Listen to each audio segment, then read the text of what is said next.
Hello আমি চলে এসেছি নতুন একটা ভিডিও নিয়ে। তো ভোর থেকে কিন্তু পুষ্পা 2 এর শো স্টার্ট হয়ে গেছে, অনেক জায়গায় কালকে রাত্রি থেকেই স্টার্ট হয়ে গেছে এবং ভোর থেকে কিন্তু রিভিউ আসা স্টার্ট হয়ে গেছে।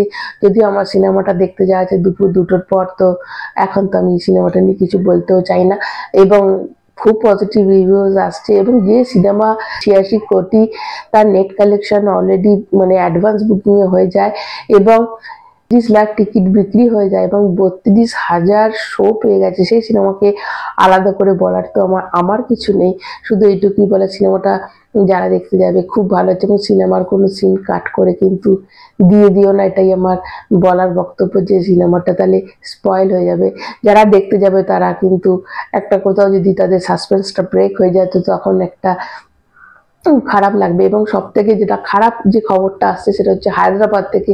হায়দ্রাবাদে কিন্তু তোমরা জানো যে আল্লু অর্জুনও কিন্তু সিনেমা দেখতে গেছিল, প্রিমিয়ার হয়েছিল, সেখানে আল্লু অর্জুনও গেছিল এবং সেখানে এতই ভিড় ছিল, সেখানে কিন্তু হায়দ্রাবাদে একজন মহিলার মৃত্যুর খবর আসছে এবং অনেকে পদপিষ্ট হয়েছে এবং তাদের নার্সিংহোমে নিয়ে যাওয়া হচ্ছে এবং সেই মহিলাটা কিন্তু সাফোকেটেড হয়ে মানে পায়ের তলায় চাপা পড়েই মারা গেছে। তো এরকম ধরনের ইনসিডেন্ট যাতে না ঘটে সেই দিকটা তোমরা নজর রাখো, খুব সাবধানে তোমরা সিনেমা দেখতে যাও, বেশি তাড়াহুড়ো করো না।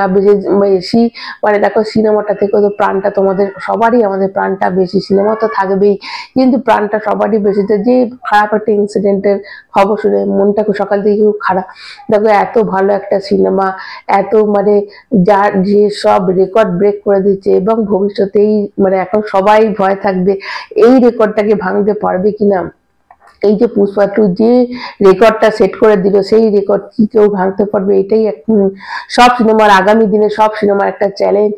যে শ্রী 2 বা জওয়ান পাঠান, আমাদের তো জওয়ান পাঠান এই সিনেমাটাই মেন ছিল, জওয়ান বলো পাঠান এরকম মানে এরকম এত ভালো সিনেমা কিন্তু জওয়ান আর পাঠান টক্কর দেওয়ার মতনই ছিল এই পুষ্পা 2 কে। তো সেখানে তাকেও বিট করে দিতে চলেছে।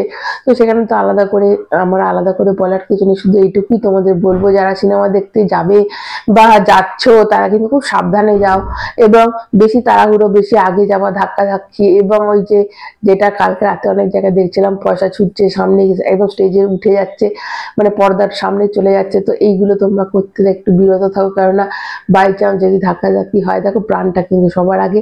তো সবাই সেফলি সিনেমাটা দেখো, এনজয় করো সিনেমাটা এবং এবং যাত্রা সিকোয়েন্স নাকি ফাটাফাটি হয়েছে এবং তোমাদের এটাও বলে রাখি যে আরব কান্ট্রিতে কিন্তু যাত্রা সিকোয়েন্সের পার্টটা কেটে দেওয়া হয়েছে, কারণ ওখানে তোমরা জানো যে মূর্তি পূজা করা হয় না, তো সেহেতু কিন্তু ওইখানে যেহেতু যাত্রা সিকোয়েন্সে ও একটা দেবী রূপ সেজে, দেবী সেজেছে আমাদের পুষ্পা, তো সেই জন্য ওই জায়গাটা কিন্তু কাট করে দেওয়া হয়েছে। বাকি সব জায়গা কিন্তু চলছে, ওখানেও চলছে কিন্তু ওই জায়গাটা কাট করে দেওয়া হয়েছে এবং প্রতি 5 মিনিট অন্তর অন্তর বা 10 মিনিট অন্তর অন্তর এমন নতুন নতুন ঘটনা ওখানে রয়েছে। মানে বলছে ছোট ছোট অনেক গল্প মানে তোমরা দেখতে পাবে। মানে পুষ্পা এবং ফাহিদ ফাসিলের ক্যারেক্টারটা খুব ভালো হয়েছে, দুজনে জবরদস্ত অভিনয় করেছে, ভিলেনকে ভালো করে আনা হয়েছে এবং রশ্মিকা বন্দনা যার আগের সিনেমাটায় কিন্তু পুষ্পাতে অতটা না দেখালো, পুষ্পা 2 কিন্তু সে সাপোর্টিং হিসেবে থাকলেও তার ক্যারেক্টারটা কিন্তু একটা জবরদস্ত আছে এবং পুষ্পাকে একটা মারার সিন আছে, কিন্তু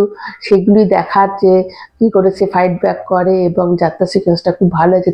তো সবাই অবশ্যই সেফলি এই সিনেমাটা দেখো। আমি বিকালে এসে হয়তো তোমাদের রিভিউ দেবো, যদি আমার আলাদা করে বলার কিছু নেই, মানে সবাই এই সময় সিনেমাটা হয়তো অনেকেরই দেখা হয়ে যাবে এবং তোমরা প্রচুর রিভিউ দেখে নেবে। তবুও আমি আমার তরফ থেকে তোমাদের জানাবো আমার কেমন লাগলো। আর কিন্তু সিনেমাটা তো শুনছি যথেষ্ট ভালো হয়েছে, তবে সেফলি অবশ্যই সেফটি ফার্স্ট নিজেদের খেয়াল রেখে সিনেমাটা দেখবে। এখনকার মতো তাহলে টাটা।